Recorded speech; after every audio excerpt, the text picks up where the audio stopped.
Hello everyone, Silently here and welcome back to another Bedrock Edition tutorial. Today I'll be showing you how to make an update to my previous Bedrock block farm on the Bedrock Edition of Minecraft. If you guys are aware, it is actually fully possible to get Bedrock blocks and Bedrock items in pure vanilla survival on the Bedrock Edition of Minecraft. It is incredibly fun. There is a ton of different game mechanics and features that go into making this a possibility, and honestly, it's one of my favorite farms in the game. You should totally check it out, even if you don't want to build it in your worlds. Of course, there are a ton of different possibilities for what you can do with the Bedrock item. For instance, you can make wither cages for obsidian farms, wither rose farms, you can make wither cages for like tree farms and cobble farms, all of those different kinds of amazing things. Of course, don't be rude, don't grief with it, but it is an incredibly powerful tool that we have access to on the Bedrock Edition, and we may as well make use of it while it's still in the game. Everything about this Bedrock farm is absolutely 12,004%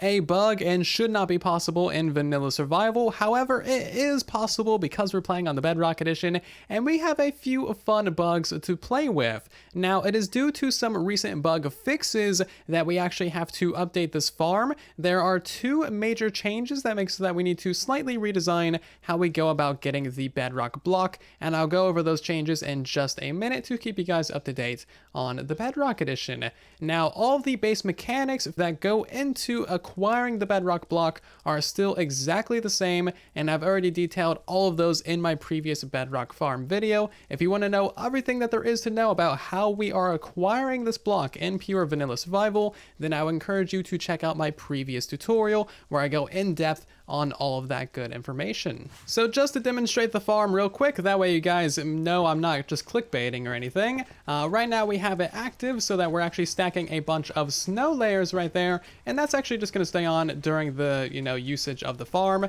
What we're going to do is break that block, and we will see that regenerate shortly. As soon as we see that regenerate, back up, break it again, and then start mining that block. You then start mining the snow, and as you can see, we just farmed one piece of bedrock. We had 16, and now we have 17 on the hotbar, and you can actually farm multiple pieces of bedrock in a row simply by mining these snow layers, and as the bedrock regenerates, you actually mine that in its entirety, making it pop off as an item. So it's actually really nice and just really awesome in general. Again, this is one of my favorite farms on Bedrock Edition just because it is so stupid and so broken and just so fun to use. If you're familiar with the old design, then you'll see that this one is extremely similar, and that's because not a ton has changed. However, just enough has changed where I need to make a new tutorial, so that's what we're doing today. Let's go over those two changes that make it so that we need to redesign how we go about farming the bedrock blocks. There are two major changes in general. One is how we break the actual end portal tiles, and one is how we actually break the bedrock itself. So we can now no longer break the actual end portal tiles themselves using a water bucket. This bug has been around for at least 5 years. It was even on Legacy Console Edition. It was on Java Edition at one point. And as you can see, I'm clicking on the sides of the bedrock and it is not placing the water bucket. If we go into survival, you can see that I just can't place the water either. And that was the original way that we had to actually get rid of these portal tiles.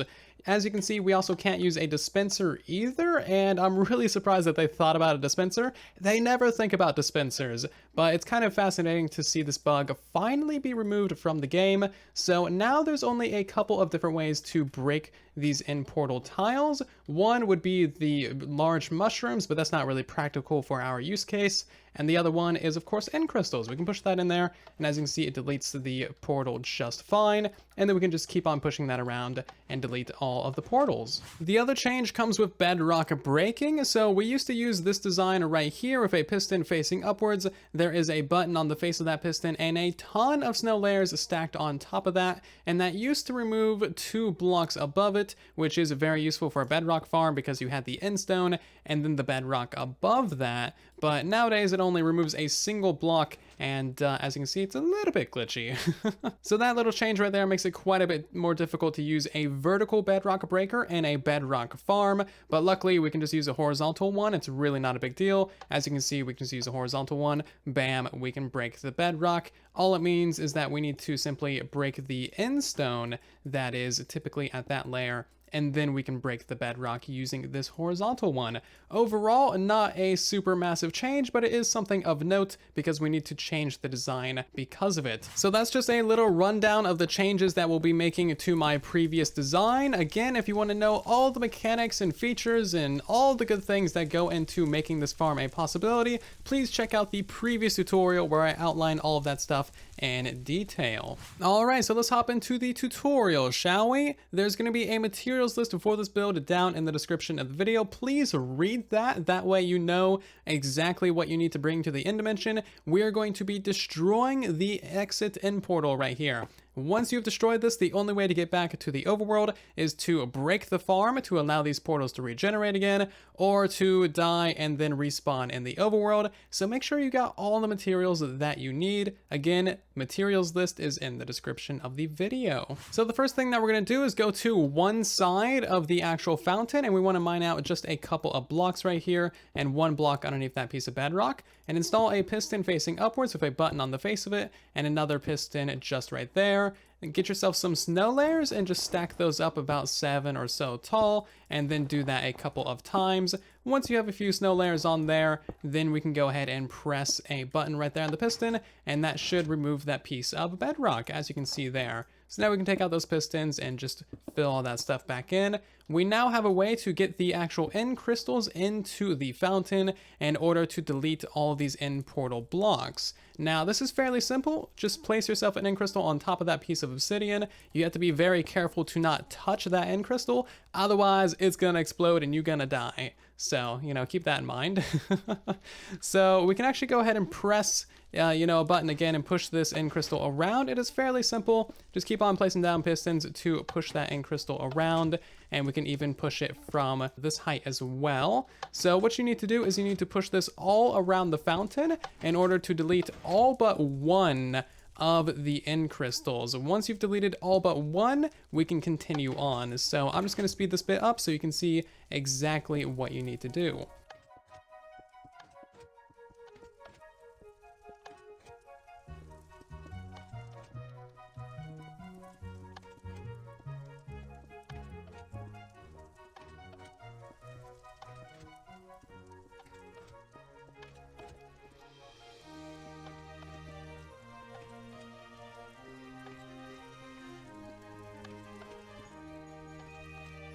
And this is what you should be left with: one end crystal and one end portal. At this point, you can go back to the overworld and grab more materials if you need them.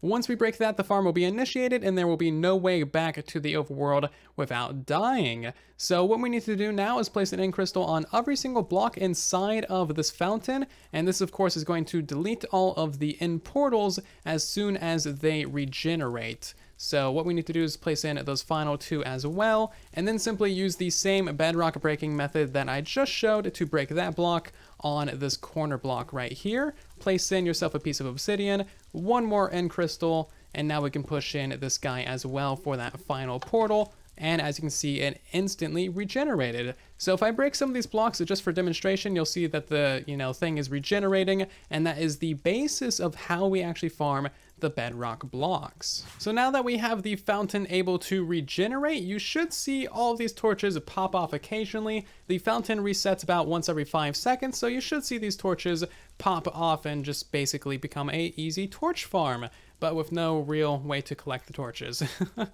So we're going to be building the actual rest of the farm on the west side of the portal. If you pull out yourself a locator map, you can see that we're on the west side. I don't believe it matters with this design, but in case you're having issues, just make sure to build it on the west side. That way there's the best chance of it working for you. So we're going to be farming this corner block right here simply because it is the easiest one to farm with the method that we are using. So you want to go ahead and clear out just a little bit of space in one block underneath the bedrock. Right here, we're going to place a normal piston facing upwards with an open fence gate above that, and then a sticky piston facing into it, just like so. This is going to be the actual bedrock breaker for that piece of bedrock right there. We now want to go ahead and get a sticky piston right there with a block in front of it, and then we're going to go ahead and simply put a block right there, one more right there, and another one up like so, a block there, and a block behind that sticky piston, just like so. Place yourself a lever on the side of that block, a repeater right here on one tick, and then simply 2 pieces of redstone dust.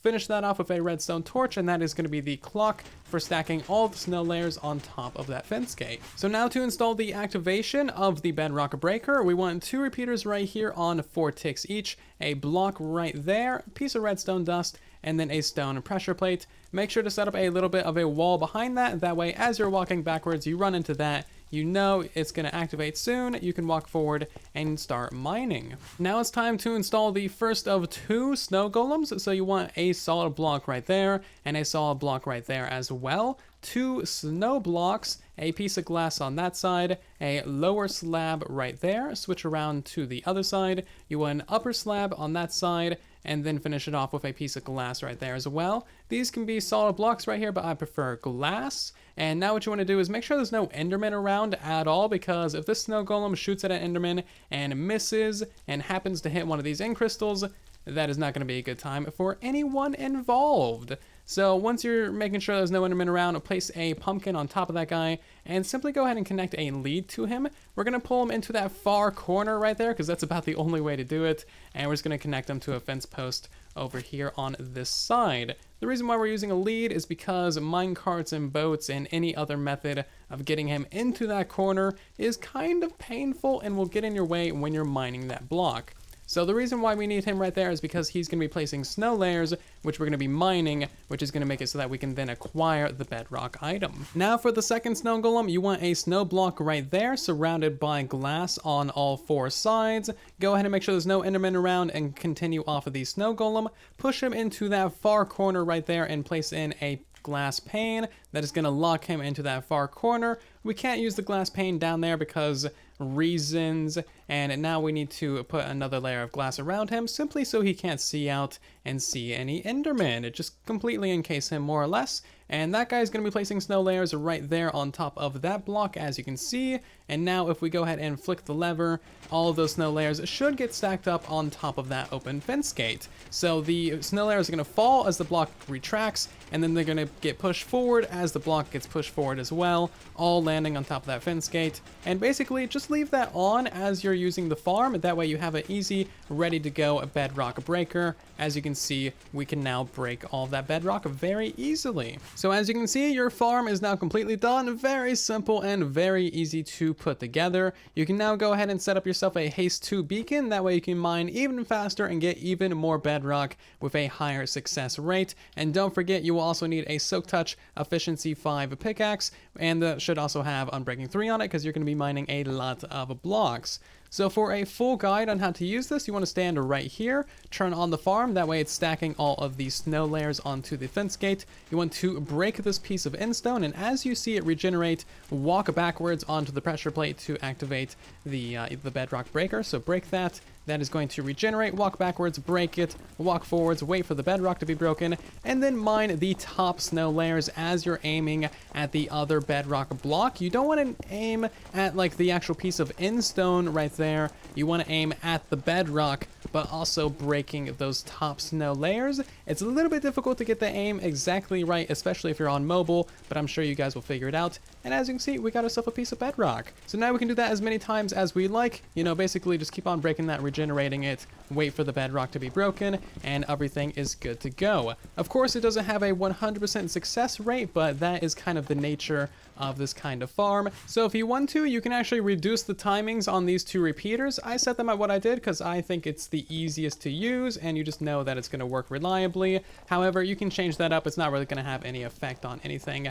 If you get the timings incorrect and you actually have the, fence gate extended into this block as the fountain regenerates, you will lose that fence gate. So make sure that you have spares with you and be prepared to replace that fence gate if ever it does get deleted from improper timing, or you just kind of mess up a little bit. The fence gate can get deleted. So if you would like to get your end portal back, all you need to do is push one of these end crystals to the side to allow it to regenerate that portal and be fine. So we're just going to push that to the side. As you can see, it's all good and it basically regenerated instantly. You can also just like blow this up if you want, but that's kind of a waste of end crystals. And then whenever you want to restart the farm again, just break that piece of bedrock, get another ink crystal right there, and it will be good to go and continue regenerating. And there you go, you have your very own personal bedrock block farm on the Bedrock Edition, where you can also break bedrock blocks to obtain a bedrock item on the Bedrock Edition. It's pretty fun. I hope you do enjoy. If you did enjoy this tutorial, of course, let me know, leave a like, and also maybe share it around so that others can as well. If you have any questions, comments, or concerns about this design, let me know down in the comment section, as I'm always trying to help you guys out as best as I possibly can. And if you want to see more tutorials like this in the future, then of course, make sure to subscribe. Otherwise, I'll see you guys all down in the comment section, and in the next one, thank you again so much for watching, and then there was silence.